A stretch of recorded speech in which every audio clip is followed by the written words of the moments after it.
Bonjour amis, je voudrais partager ce que le Seigneur m'a appris sur le cheminement chrétien et comment être sûr que nous le faisons. Nous devons être conscients de la ruse de Satan et comment il a mis au point de nombreux moyens pour s'assurer d'amener l'humanité en enfer à tout prix. 2 Corinthiens 11 verset 3. Donc ce message en particulier est de partager à propos de la version de la sainteté de Satan, qui est plutôt destinée à piéger les gens en enfer. Ce type de sainteté est spécifiquement destiné à piéger les chrétiens qui ont quitté le monde et veulent suivre la sainteté, mais dans leur cœur, ils aspirent toujours à ces choses du monde. Ils savent que la sainteté est la bonne façon, mais les choses du monde leur semblent trop attirantes et ils veulent les lâcher sans vraiment les lâcher. La première chose que le Seigneur nous a enseigné est que Satan fabrique des vêtements, des chaussures et d'autres accessoires qui semblent innocents, mais qui sont en fait destinés à imiter les choses du monde. À ce qu'il nous a enseigné plus tôt, le Seigneur a ajouté plus de connaissances et m'a appris de nouvelles choses, et c'est ce que je vais partager. Donc si quelqu'un dans le monde aimait porter des bijoux tels que bracelets,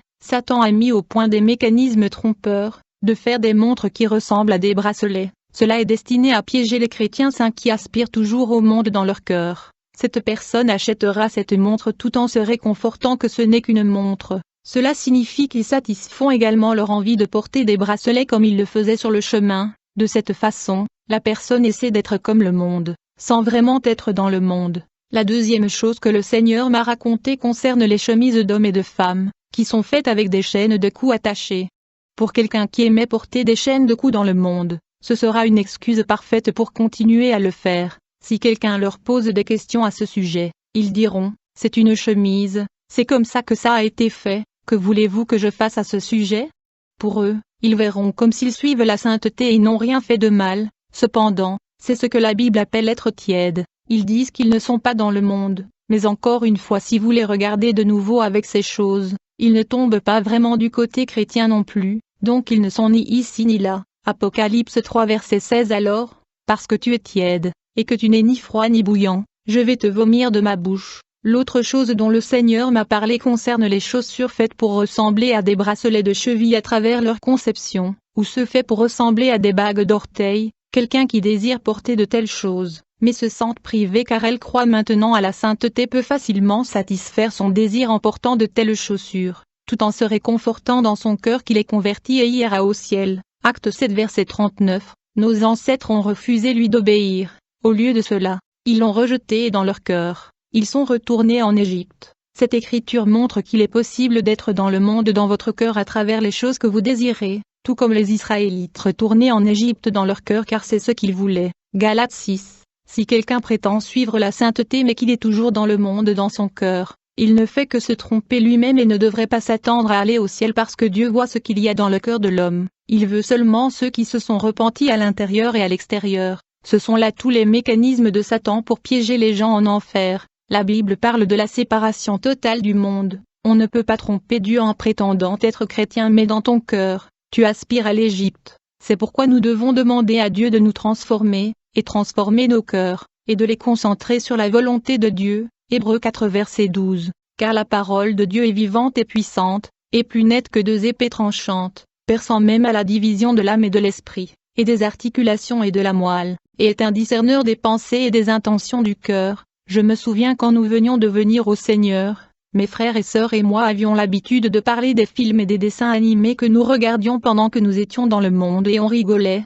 Nous parlions de la façon dont un acteur et personnage se comportaient dans ce film ou ces dessins animés, et comment c'était drôle. Pendant ce temps, le Seigneur nous a fortement réprimandés et nous a dit que ce comportement montre le désir du monde, et que Satan peut facilement utiliser de tels désirs pour nous ramener dans le monde. Il nous a dit de tout abandonner, y compris les souvenirs de ces films et dessins animés et de le suivre uniquement. Les exemples que j'ai donnés dans ce post ne sont pas exhaustifs mais ne sont que quelques exemples pour montrer la nature rusée de Satan et sa détermination à piéger l'humanité en enfer, même le soi-disant chrétien à travers la tromperie de sa version de la sainteté, celle qui prétend avoir quitté le monde mais qui ressemble toujours au monde. Il n'est pas possible d'écrire une liste des astuces et pièges de Satan parce qu'ils sont innombrables. L'important est de demander le baptême du Saint-Esprit dans la prière, qui nous conduira à toute la vérité, nous guidera sur le chemin du ciel et nous protégera de tous les mauvais plans de Satan. 1 Pierre 3 versets 3 à 5, Ésaïe 3 verset 24 Et il en sera ainsi,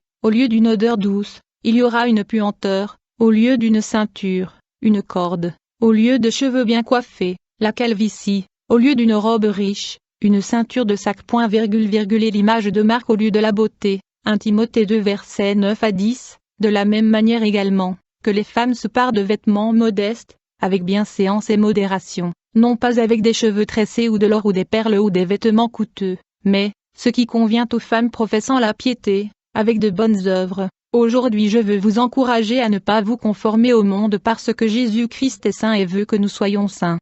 La sainteté, c'est comme Jésus.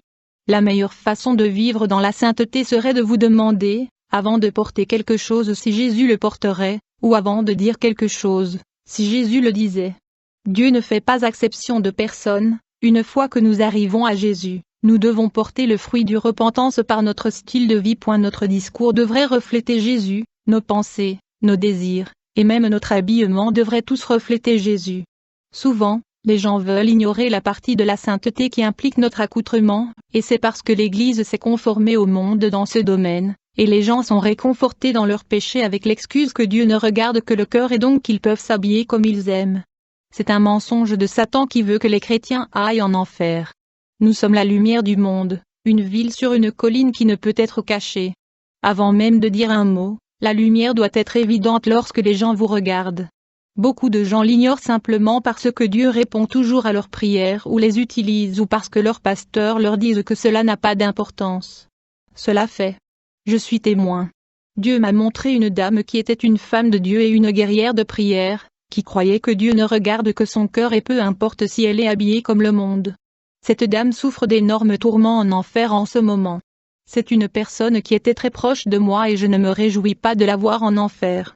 C'est quelqu'un que j'aimais et tant de fois quand je me souviens de la façon dont je l'ai vue en enfer, j'aurais voulu être plus persévérante dans mes tentatives la convaincre de changer son habillement et se repentir. Mais sa chute en enfer à cause de son accoutrement m'a enseigné à quel point Dieu est sérieux à propos de notre habillement. Dieu m'a dit qu'elle était là pour des ongles artificiels, des cheveux et des ongles artificiels, portant des vêtements indécents, courts et serrés, portant des pantalons. Ce sont ces choses qui l'ont emmenée en enfer.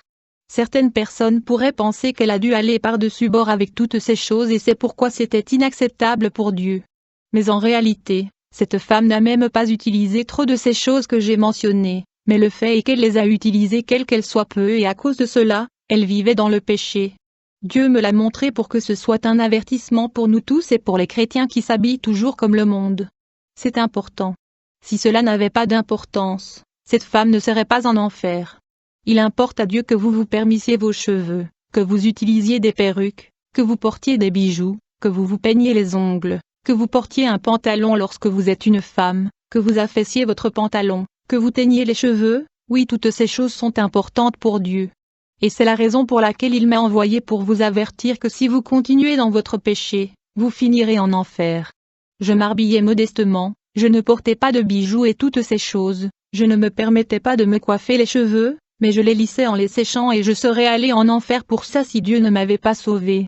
Cela montre à quel point Dieu est sérieux avec toutes ces choses. Dieu est vraiment saint et nous devons être saints. Vous avez le privilège de pouvoir entendre ce message maintenant. Vous pouvez toujours vous repentir. Cette dame dont je parlais et que j'ai vue en enfer, ce n'est pas comme si elle portait des jupes à mi-hauteur de ses cuisses. Non, les jupes courtes et les robes qu'elle portait étaient juste un peu au-dessus de ses genoux. Il vaut mieux être complètement saint et ne pas se soucier de ce que les gens vont penser parce que vous affronterez Dieu seul. Il veut que nous nous habillions d'une manière qui n'expose pas notre corps. Ce qui signifie que la longueur doit être suffisamment longue pour que vous soyez complètement couvert de quelques centimètres sous vos genoux en remontant, et vos vêtements doivent être suffisamment amples pour ne pas montrer la forme de votre corps. Je donne ces exemples à l'enfer ceux qui ne comprennent pas ce que signifie s'habiller modestement. Vous pourriez penser que, oh je ne serai pas à la mode, mais le jour où vous affronterez Jésus, vous souhaiterez ne pas vous être soucié de ce que les gens pensent et veniez de vivre pour honorer Dieu. Vous ne devriez pas vous habiller d'une manière qui inciterait les gens à vous convoiter, mais vous devez vous habiller d'une manière qui représente Jésus.